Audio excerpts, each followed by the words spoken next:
Société Péris, partenaire du rugby amateur languedocien, vous présente Série Rugby.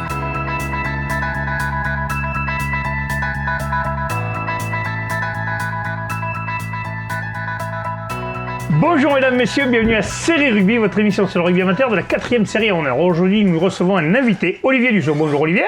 Et bonjour. Avec mes serial chroniqueurs, bonjour Michel. Salut Alain. Bonjour Pierre. Salut Alain. Et bonjour Bruno. Salut. Faites pas les cons les gars, tu vois, je vais y arriver aujourd'hui. On a un invité sérieux là, entraîneur de Pixel-Loup, c'est ça Olivier? Alors, entraîneur de Pixel-Loup, mais je suis pas là pour ça aujourd'hui. Non mais tu nous en diras quelques petits mots, on en parlera On peut en après. dire quelques mots, voilà. Bon, après tu nous parleras d'un tournoi qui va se passer sur Béziers au mois de juin. C'est ça. On revient tout à l'heure à toi, on va parler d'abord des résultats qui ont eu lieu ce week-end, mais si on va commencer par les matchs qui ont joué en 3e série. Durand recevait Périac-Bâche, victoire de Durand, 31-14. Montredon-Moussan recevait Metz, victoire de Montredon-Moussan, 19-14. Par contre, 40 Pesens, premier forfait de la saison pour 40. Faut l'heure qu'il n'y ait que celui-là, n'est-ce pas Pierre? C'est ça, tout à fait. Ouais, l'effectif incomplet. Un week-end de repli où les joueurs avaient prévu des obligations, on va dire, familiales, des vacances, des blessés. Ouais, donc, en général, les week-ends où il y a des c'est trous, compliqué. comme On s'était fixé l'objectif de ne pas faire un forfait, mais bon, là, malgré la force des vous choses. ça t'aura serré les coudes et que la saison se termine C'est bien. ça, on la terminera bien. Périac-Bâche qui va perdre à Lurand, Michel, bon, on l'attendait. Périac-Bâche, le match avait été un peu houleux à l'aller, mais bon, là, Lurand a remis les pendules à l'heure, 31-14, avec un gros numéro 8. Bruno, tu étais au match apparemment? Non, si tu sais pas, Michel, j'y étais. C'est pour ça que je reviens sur toi, parce que j'ai ouï dire que tu y étais. Donc j'y étais à un bon match, un bon petit match de rugby, de 3e série en tout cas. Victoire méritée donc, de Lurand. Oui, derrière un bon 8. Taou, Mousse, voilà, enfin je ne le connais pas, mais qui a été très bon. Et une victoire méritée, je l'ai dit, contre un Périac-Bâche qui vraiment n'a pas donné sa part au chien dans le sillage du 8 Benacloy ou de Ghislain Durand, le capitaine, des joueurs qui ont joué au niveau dessus. Franchement, on s'est régalé, bonus offensif en seconde mi-temps où vraiment Durand a pris le dessus et a fait mal à Périac-Bâche devant. Voilà. Montredon-Moussan, par contre, oui, c'est quelque chose, Michel? Ouais, juste par rapport à Mousse, moi je suis content de. J'ai vu son frère Farid qui joue à Pézenas, je suis content d'entendre qu'il est toujours sur les prés parce que c'est un bon joueur et je pense qu'il doit faire. Tu les as entraînés tous les deux, ouais, tout à fait, et je pense qu'il doit faire du bien à cette équipe de Lurand parce que c'est en première mi-temps, franchement, un joueur intelligent et puissant. Ils étaient en difficulté sur 2-3 ballons, il les a toujours remis dans le sens de la marche. Voilà, un bon talonneur aussi, j'ai pas le nom, vous excusez-moi, messieurs les Biterrois. Je ne vous connais pas tous.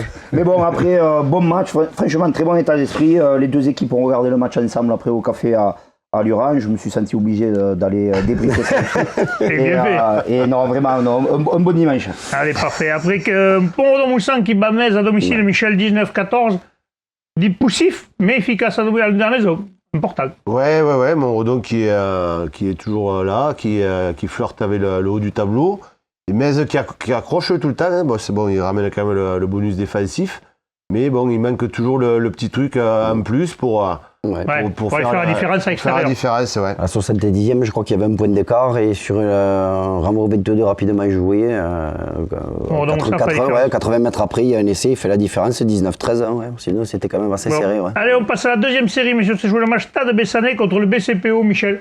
Et victoire du Stade Bessanay, 36-8. Le BCPO n'est plus invaincu en 2018. Et mais c'était quand même un déplacement difficile là, à Bessan. Il faut récupérer la 2e place au classement. Ouais, Bessan qui, avec Villeneuve, va lutter pour cette première place, même si Villeneuve a quand même fait un petit peu le décalage. Mais bon, voilà, forcément, ce déplacement du BCPO était compliqué. Et voilà, le BCPO s'est bien accroché. Bon, a encaissé quand même 4 essais, surtout 3 en première mi-temps, qui a un peu scellé le résultat du match. Mais après, voilà, bon, ça a été un bon match de reprise pour cette équipe qui n'avait pas joué depuis un petit moment quand même. Allez, on passe à la première série. Piège-Lauragais-Mallepère qui recevait Poussin, Bruno. Victoire de Piège-Lauragais-Mallepère 18-3. Ça vous laisse une petite lueur de... À vous, à qui? Ah non, ça n'y vient cané, j'allais dire. Ça n'y vient cané. Je te confonds avec Jamy, vous avez un peu le même physique. La lueur, nous, on est au fond du tunnel, et on la voit, mais vraiment très loin. Et non, donc pour PLM, donc, victoire très importante. Le match était capital pour la qualif. Victoire donc bonifiée. On ne partait pas pour ça forcément au début, puisque Poussin a tenu la dragée haute à cette équipe de PLM. Mais une bonne empoignade devant, voilà, une bonne empoignade. Et PLM prend le dessus sur la fin du match, notamment avec un essai de Rios. Maintenant, PLM repasse au second et dans le peloton de tête derrière Saint-André se replace vraiment pour la qualif, voire même la qualif directe pour la demi. Ah ben ok. Alors, on passe, messieurs, oui. Par rapport à ce match, Alain, juste dire que ce match reporté tombait un peu mal parce que c'était le carnaval à Poussin. Et le carnaval à Poussin, c'est un peu comme celui de Bise, je pense que... Ouais, il y a le carnaval partout ce week-end, Michel. Et non, mais bon, c'est quelque chose qui est... Qui est suivi. Ouais, c'est une institution et donc je pense quand même que pour les joueurs, ça a dû être compliqué d'allier les deux. Ouais.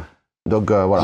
J'ai connu ça au bassin sud Minervois, quand c'était la fête à Bise, il en manquait. Et surtout, même il décalait les matchs, je sais, pour pouvoir faire le carnaval. Bon allez, on arrête de parler de carnaval, on passe à la poulonnaire. Il y avait un match CAB Dario-Rivedorbe qui a été reporté, il y avait 3 sélectionnés dans l'équipe de Rivedorbe, en moins de 26, et justement la sélection de moins de 26, Michel, qui s'est imposé contre le Lyonnais, 36-0, à Orange, c'est ça? Ouais, 36-0, une belle prestation de cette équipe, avec 3 joueurs des Rives, avec pas mal une ossature aussi de Sétoise. 5 joueurs de 7. 5 joueurs de 7, donc une sélection qui s'est un peu promenée, 6 essais, donc 36 points.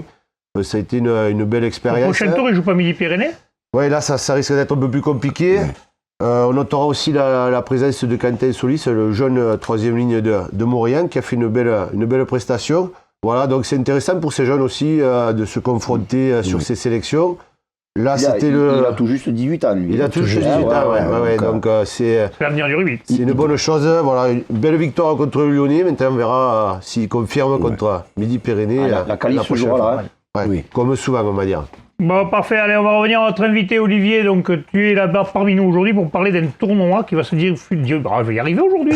Qui va se dérouler à Béziers, pardon, mesdames, messieurs, au mois de juin. C'est le Med Sevens, c'est ça? Tout à fait. Alors, le Med Sevens, donc le 23 et 24 juin prochain, donc sur le stade de la Méditerranée à Béziers, donc où la mairie nous accueille dans le complexe entier. Donc, il y aura des matchs aussi sur les 2 autres terrains annexes? Sur les 2 terrains annexes plus le grand terrain, voilà.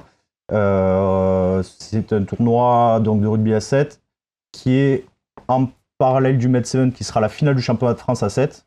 Donc il y a 3 tournois en parallèle.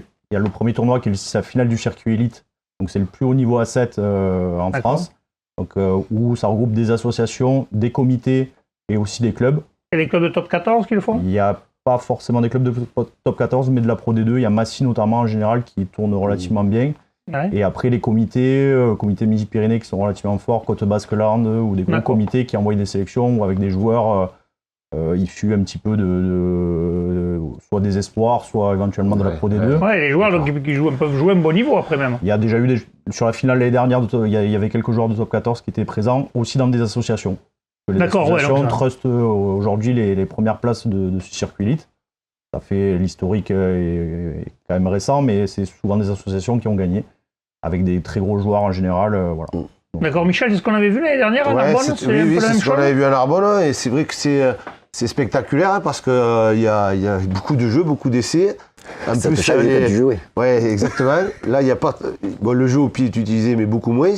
Et puis ça enchaîne à une vitesse. C'est jeune, ça va vite, ça pas quoi, parce que la journée est dense. Oui, ce que je veux dire, c'est que les matchs suivent les uns derrière les autres. Ça se joue sur 2 jours, donc le premier jour c'est les qualifs et le lendemain c'est les finales et les poules de classage. Exactement, c'est purement format qu'on peut retrouver sur le World Series. Voilà. Donc c'est le format circuit élite avec des poules de 16 au niveau de l'élite.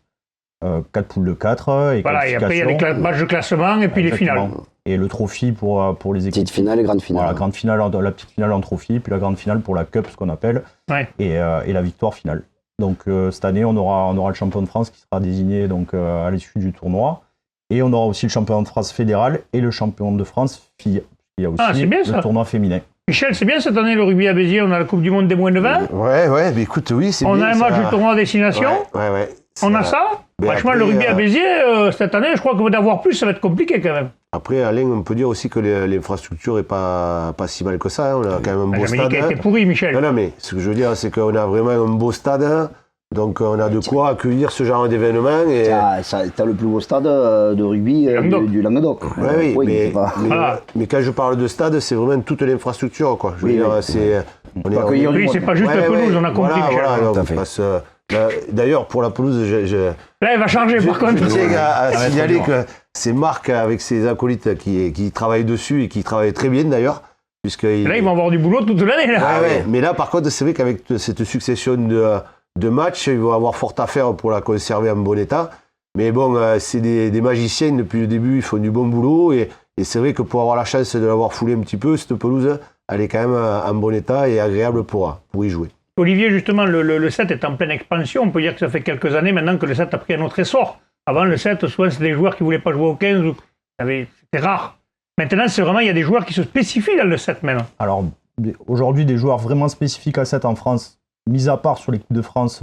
Celle qui fait le tournoi de Dubaï et tout ça, oui. Sur les joueurs qui sont payés par la fédération pour faire que du 7, c'est quand même assez marginal. Maintenant, c'est une porte de sortie pour certains joueurs, en effet.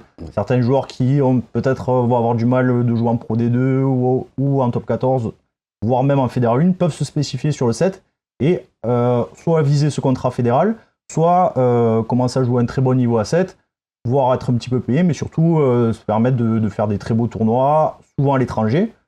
Donc c'est aussi, voilà. Après, il y a aussi le problème du 15 où les contacts sont maintenant plus répétés. Oui, là, c'est encore de l'évitement. Voilà, ouais, c'est ça. Certains joueurs privilégient ce 7 pour aussi... Il faut avoir certaines qualités physiques aussi quand même pour jouer à 7 peut-être aussi. Tu nous parles, il y a beaucoup de jeunes, des assos, etc. Est-ce que au niveau fédéral, là, on y jette quand même un coup d'œil là, de l'équipe de France, peut-être pas encore, mais pour détecter des joueurs? Oui, tout à fait. Nous, notre association, parce que hormis le fait d'être organisateur du Med Sevens, on a aussi une équipe qui fait partie de ce circuit élite, qui est aussi en collaboration avec le comité du Languedoc, donc qui est la sélection officielle du Languedoc. On était vraiment en partenariat, un super partenariat de l'année dernière qui a bien fonctionné. On avait une équipe qui a gagné le trophy, donc qui a fini 9e du circuit élite l'année dernière. Où on a des petits regrets, on a vraiment la place de rentrer dans les 8 premiers largement, sachant qu'en trophy, on a roulé un petit peu sur tout le monde. Et on a quand même mis 3 joueurs qui sont partis en stage avec l'équipe de France à 7. Donc des joueurs, le pied à l'étrier, quoi, c'est intéressant. Des joueurs qui ont certes des contrats avec Narbonne, mais qui ont très peu de matchs en pro, mais qui commencent à pointer leur nez et qui ont cette porte de sortie sur le 7. Ouais, c'est bien, Michel, ça, de pouvoir. Les mecs, ça ne les laisse pas à l'écart. Le rugby, vous ne pourrez pas jouer plus haut, donc maintenant, c'est fini pour vous. Ouais, c'est bien, quoi. Franchement, nous, on l'utilise avec les jeunes aussi en début de saison, même si ce n'est pas du 7 parce qu'on n'a pas le droit de jouer sur le grand terrain avec les enfants. Mais le fait de jouer déjà à l'effectif réduit à 7, ça travaille beaucoup sur les appuis, les espaces et tout ça. Et c'est très, très... on avait vu, il me semble, l'année dernière, le demi de mêlée qui a remplacé Morgan Parra, qui était à Clermont-Ferrand, qui a joué le tournoi l'année dernière. Nous avions vu à Narbonne, Michel, le demi de mêlée de Clermont-Ferrand. Il avait joué. Et un joueur aussi en 3e ligne de Bègle-Bordeaux. Après, c'est des tournois comme ça, c'est très éprouvant parce que tu peux avoir un joueur qui est super rapide et qui va passer une fois ou deux, mais après, il faut les rééditer les courses. Sur 2 jours, c'est hyper compliqué. Moi, j'avais eu la chance de rencontrer Fred Pomarel là, qui entraîne l'équipe de France à 7. Et il nous racontait que voilà, quand Delon, quand il a démarré, au début, il était tout content, mais pour finir les tournois, il avait du mal à finir. C'était compliqué. Voilà. Surtout quand tu vois la carrière qu'il a eue à 7. Il faut une préparation bien spécifique. Ouais, c'est ça. Parfait. Ben, on va te remercier, Olivier, d'être venu, puisque c'est le temps où ta partie est terminée.